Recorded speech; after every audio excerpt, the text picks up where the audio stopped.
Hi, I'm John Dignan, Senior Engineer and Founder at AgTester. I want to show you a little bit about the operation of the HT101S as we're bench testing a couple of sensors from Raven. The sensors I've got with me today are the standard flow meter. That's essentially a turbine that as it spins it generates pulses going back to the display to determine application rates. Then I've also got a optic sensor, which is typically called an encoder or a application rate sensor, shaft speed sensor, used on a variety of machines for controlling dry boxes and planters and anything where we've got to control the speed of a shaft, a rotating shaft. The lower part of the HT101S is the section used to work with sensors themselves. There's 3 test jacks installed where if we're actually doing inline tests with the display, we're going to see the display's indications for voltages and the response in signals with the LEDs above the test jacks. I've got down below then we can dial to digital simulate, and when we're doing that we're able to do bench testing of units with the display itself providing power to the sensors, or if we're installed inline we're able to actually send pulses back to the display to complete the test. We're not only able to test the sensor but additionally check all the connections between the display and the, in this case, a flow meter.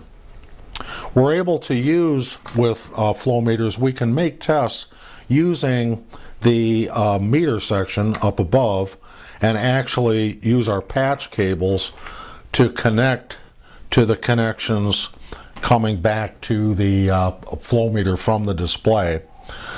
We've got 2 harnesses available with the tester T harnessing.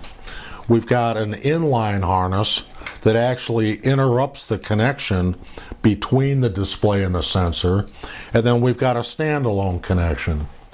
The inline unit would be used for complete testing where we're able to actually monitor the voltages, monitor the frequency of the pulses with the display intact. We're going to use the standalone connection today, which is what we'd use for bench testing around the shop. I just connect at the back of the HT101S. I'm going to make my connection and we're ready to go. When I dial to digital simulate, again, that connects the tester so that when we plug a flow meter in we can really watch some type of a reaction. Now I've got my meter set to read frequency, and I'm dialing to patch cables. We're hooked into the patch cables, so we're actually going to read the frequency generated by this sensor when we've got, if we're on a machine, liquid flowing through the flow meter, or what we're doing now is just simply blowing through the meter. So I can blow through, which activates the turbine. I'll go real slowly and watch the yellow light on the indicator. Okay, now it's on, now it's off and back on. So that's actually a pulse, a single pulse, going from off to on, off to on. That's the pulses we're looking for.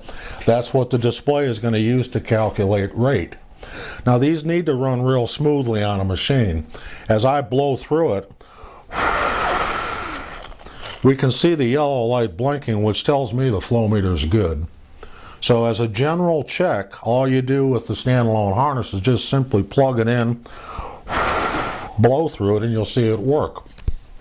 Our frequency meter up at the top of the tester will show the actual frequency in hertz as the turbine's spinning.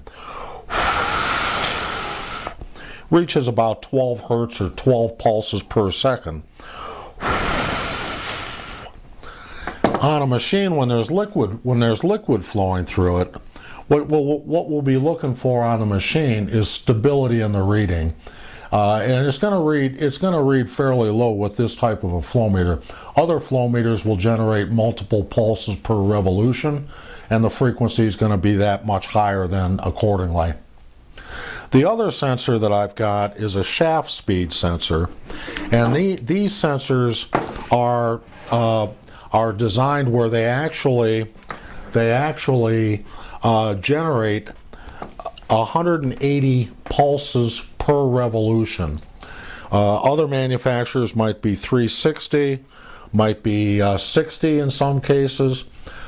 This particular Raven sensor is 180 pulses per revolution. It's important to make sure you know that when you're setting up the display, whether it's a John Deere, a Raven, an Ag Leader, a Trimble, whatever it is, it has to know how many pulses per revolution. So I've got this one hooked to a variable speed drill, and we can watch the frequency read on the display. The other thing I'd like you to look at is the pulses generated. The pulses generated by this, again, with 180 pulses per second, the human eye is only able to detect blinking to about 30 times a second. Above 30 times a second, you're not going to see it blink. It lights up solid. So we have built into the tester this guy up here, which is called the pulse catcher. So you'll see when I start running this, we're now at 640 hertz. 640 cycles per second, or basically pulses per second. We're no longer able to see the yellow light blink. It's blinking, but it's blinking 643 times per second. So we're able to see the fact that the pulse catcher is blinking means there are pulses there. This can be really valuable if you're using test leads and just checking things on different wiring lines. If the pulse catcher is blinking, there's pulses on that line. What we're looking for with this type of a sensor is stability. If we were to do the math, some of you might be interested in this, but if you do the math, this is generating 180 pulses per second, which if we're at 300 pulses then, is 100 revolutions per minute, 100 RPM. So the displays themselves are doing those calculations. What we're looking for here is stability. Some of these sensors have been around for years and years and years, and I've seen them where it'll fill up a third of the way with water. Some of you may have seen this. And when they fill up with water, they get really erratic. And they may start generating pulses even when the shaft is stopped, or they may only read a small portion of what's there. So when this is installed on a machine and you can visibly see the shaft is moving at a fixed speed, we're looking for stability here. Fully able to test any digital sensor.